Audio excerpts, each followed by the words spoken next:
Welcome to the Careers by Jenn podcast, episode 259. This time on the podcast, Jenn's topic is the new normal of working from home. By the way, be sure to check out the Careers by Jenn website for a list of dates for Jenn's upcoming North American tour. That's right, Jenn is taking her podcast on the road and may be coming to your neighborhood. You're listening to the Careers by Jenn podcast. I'm your host, Jenn Swanson. This is the podcast that helps you to get the job, love your work, and advance your career. Careers by Jenn is a listener-sponsored podcast, and if you like the content, please consider supporting the show as a patron. You can do so for as little as $1 a month. Head over to CareersbyJenn.com and click on support to learn more. Hey friends, welcome to the podcast. I'm not sure what to do about that sassy intro guy. What do you think about him anyway? You can let me know. You can tell me on Facebook at Careers by Jenn or Instagram at Careers by Jenn, or you can tweet me at Careers by Jenn and let me know what you think of the sassy intro guy. He gets sassier every time, I think. Well, today I wanted to talk about the new normal that is coming to be, it seems, for some of us, not for all of us. And I call this episode Working from Home, the New Normal. And I wasn't sure I should put a question mark behind that. Of course, this doesn't work for everyone. It's not possible in some industries to be working from home. Although I know there are some that are talking about 4-day work weeks. There are some organizations that are talking about a flex schedule where you can work at home sometimes so that there isn't the volume of people in the office at one time or in the workspace at one time. But again, that's utterly impossible for some industries. So I understand that this is not going to work for everyone. But if it does work for you, if it is possible, if you find yourself in an organization that is looking at this possibility, there are some actual real benefits to it, not just for the worker or the employer, but also for the world, for the environment. And so I was just reflecting on this and thought about this and wondered about this.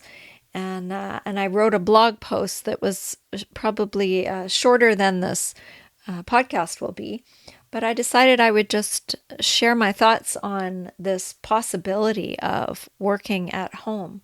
And it might be something you've been wondering about if you've been doing it for the past weeks and months during this COVID pandemic, if you've been shifting everything that you do to online and to new ways. I mean, who knew about Zoom? I mean, I did because I did podcasts with it, but who knew about Zoom for meetings and for conferences and for retreats? I even attended a 2-hour retreat via Zoom a few weeks ago, and that was different. And I know that people are having family get-togethers on Zoom. And one of the things that Scott and I did that we had never thought of before, I don't know why we had never thought of this before, is we have friends that live in the very northern part of our province in a place called Kitimat, which is hours and hours and hours and hours by car, days even, 2 days, or a plane ride away, and we had never considered visiting them via Zoom. You know, we texted or phoned once in a while or waited till they showed up. But one night we got our food and they got their food, and we got our wine and they got their wine, and we set our laptops up on our tables and we had dinner together. And I'm sure this is old hat now and people have been doing it for weeks and months, but we looked at each other and we thought, why have we never done this before?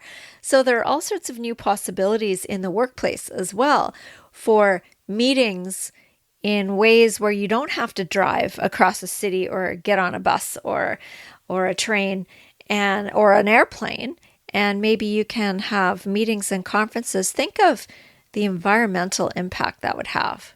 Think of how much less you would be spending carbon footprint wise, time wise, actual finance wise, if you didn't have to get on an airplane to go to a meeting, if you could log in from wherever you happen to be. That would save enormous amounts of money. I know that some employers are thinking about office space. Do they need that big of an office anymore if some of the people are going to be working remotely? That could save on real estate and janitorial services. And some people are saying, well, then we might, other people will be losing out. Yes, we're shifting, but we're thinking about it. And more people are thinking about it. I heard many articles about this topic on in the media, and heard articles on the radio about this week. So I thought it was a good topic. So benefits. Let's look at some of the benefits. Fewer cars on the road. I already said that. Less traffic. I wonder how many fewer accidents there have been, and insurance claims for people who have, are not in car accidents and are not having to drive. Makes you kind of stop and think about that. Overall cost reduction, not needing to buy transit passes, not needing to insure your car for work, not needing to buy as much gas or buy lunches. Now maybe you're spending more at the grocery store, you're spending more time putting food together. But for many people, the no commute has meant more money in their pockets for spending in other ways, and more time to spend doing some of the things that a long work day and a long commute prohibit. More time to cuddle with your kids or play with your dog, more time for self-care, more time to sit down and read a book. And while I've been myself working in my day job harder than I think I've ever worked before because we've had to reinvent everything, one of the things that has been a bonus is not commuting 45 minutes to an hour each way to the office that I work at.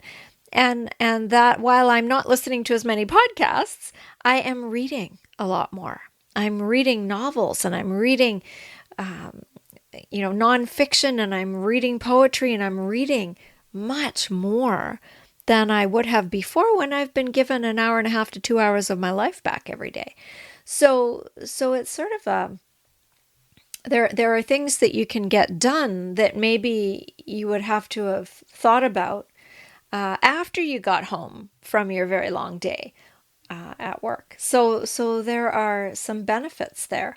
Other benefits are more face-to-face time with the people that you love. Maybe less stress if you're someone who finds commuting or driving or getting to work stressful. Maybe less stress if you're an introvert and you prefer not to have all of those interactions, social interactions in the workplace. A lot of people have found they are more productive, that productivity has gone up.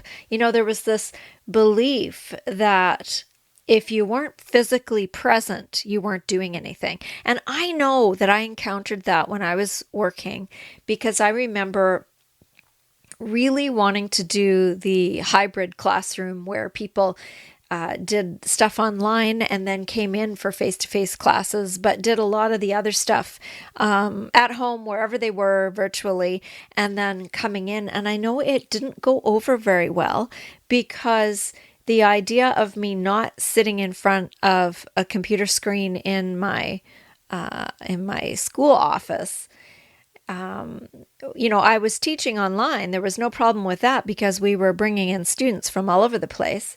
It was a medical terminology class, but they wanted me sitting in my desk at my office to do it rather than doing it from home. And honest to goodness, I found teaching online way more involved, much more time consuming as far as the interaction with students went, and much more work, frankly, than being there in person. So it actually was harder to do it online than it was to walk into a classroom and just do it.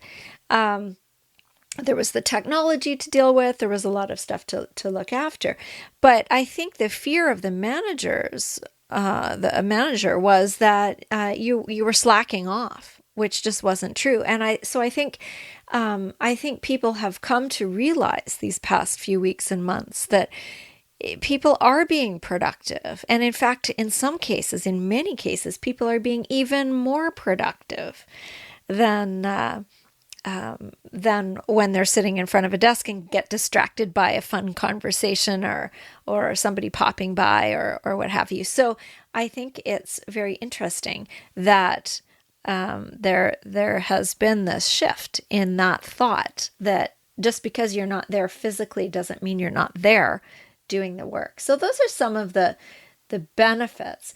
Some of the downsides, of course, are that you have less time to listen to podcasts if you're at home. Yes, I noticed my numbers dropped as well. But seriously, lack of social interaction for extroverts like myself.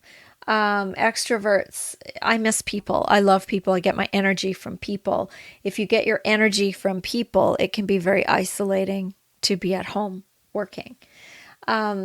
I also feel for parents who are dealing with the multiple hats of being a parent during this time, being a parent, being a teacher, being tech support, being, and trying to be a productive employee all at once. I know that for people with little children or children who need extra help, this can be exasperating. This can be exhausting. This can be, oh my goodness, when is this over so that I can get back to being the employee and not doing all these multiple things. This is a very difficult time, and I don't pretend to understand what it's like to have to do that because our kids are grown.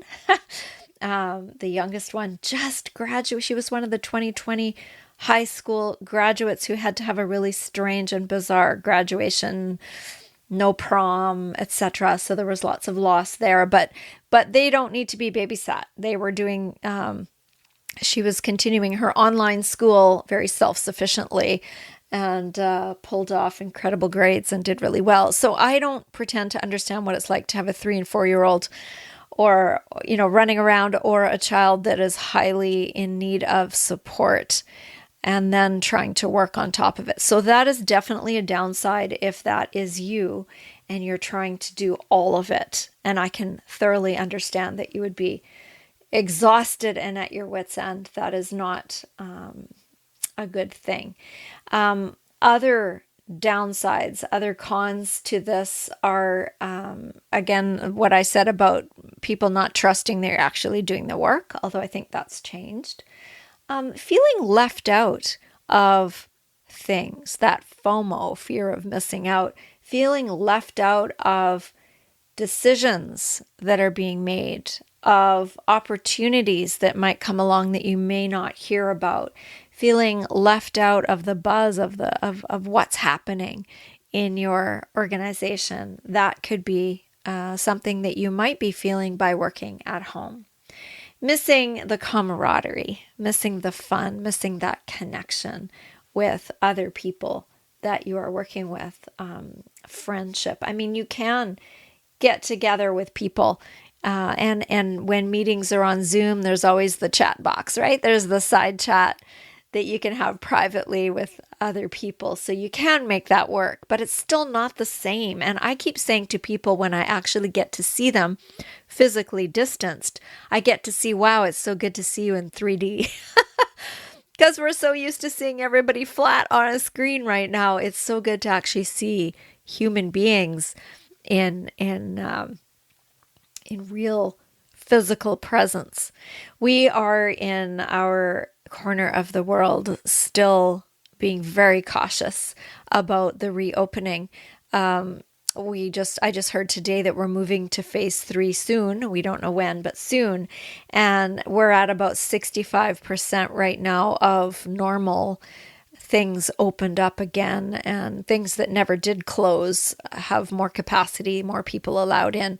We're still at a limit for our numbers who can gather where, and the physical distancing and hand washing is still critical at this stage. And so, Father's Day celebration was on an outside deck with people sitting quite far apart and only a small number. And, visiting with people is happening outside. We are very, very blessed to have a covered outside deck so people can sit there even in the rain if they're bundled up and even at night. But we're doing it outside. We're not having people inside. And we're still being very cautious about that. So it depends on where you are in the world listening to this and what the situation is. And I know in some places there's still a great amount of fear because it's not over. It's not over by a long shot. And they keep talking about a second wave. So it's a bit of a challenge.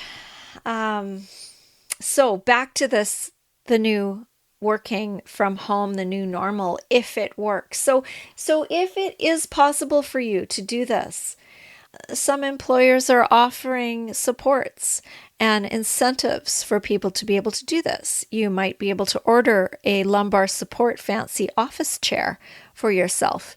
You might be able to have equipment provided, internet, or a computer set up, or things that will facilitate you doing your job remotely from where you are. It might be that you're able to do it part-time. That you can work from home some of the time and go in physically the rest of the time to see people.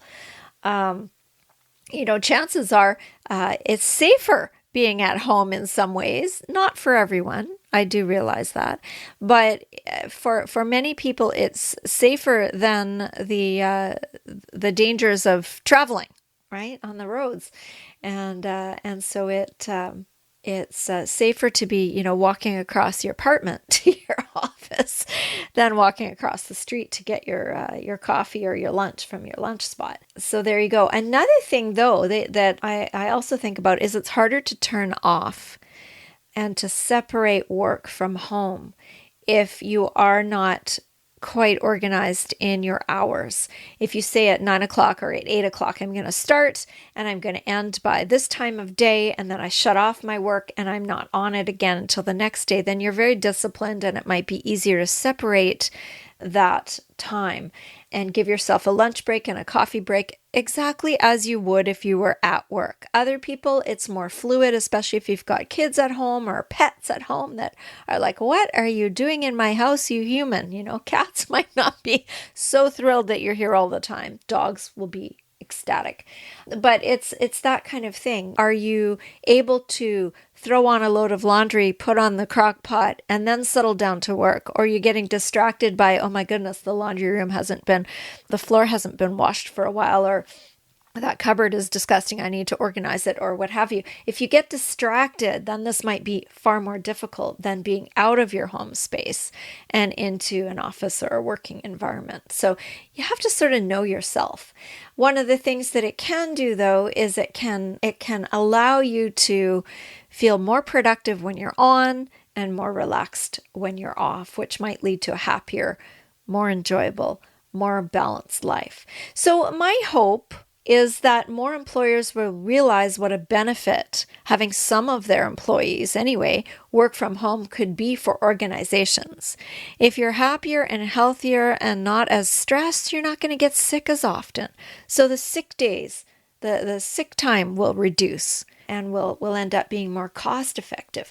Meetings, again, might be more efficient if they are virtual than if they are in-person meetings. And guess what? Employers, you don't have to buy the donuts.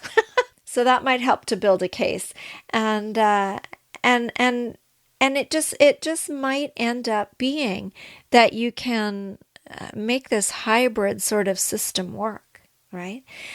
I want to acknowledge that isolation and lack of human interaction in person can definitely have an effect on mental wellness. So I'm very aware of that, and that is a challenge for some people. It's not good for some people to have to work at home.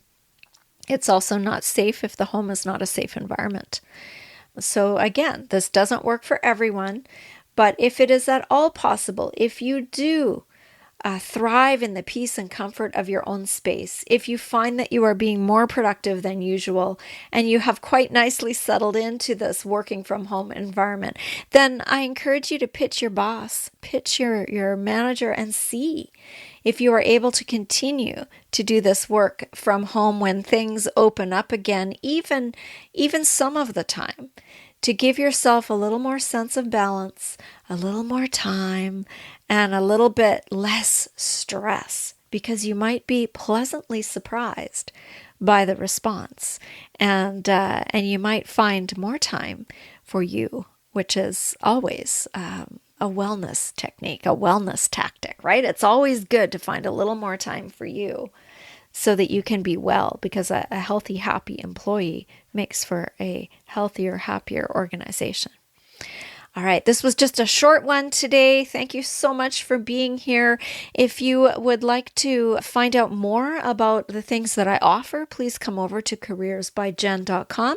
I am turning my focus to more coaching these days, and I have some coaching spots open. So if you're interested in having a session with me to find out if we would be a good fit to work together, you can go over to the coaching page and check that out, and send me off a note, and we can book a session. And I am looking forward to helping people figure out their purpose and their passion and how to get from where they are now to where they want to be. So thanks so much for listening. Stay safe, be well, and we'll talk to you next time. You've been listening to Careers by Jenn with Jenn Swanson. If you like what you heard, please share this. You know, if every single person listening today shared this episode with just one friend, our audience would be twice as big, just like that. And the more people we can help with our content, the better. So help out a friend and help grow our audience by sharing this show with someone you know who would benefit from the content. If you haven't subscribed yet, please do that, and together we can make a difference. Until next time, take good care.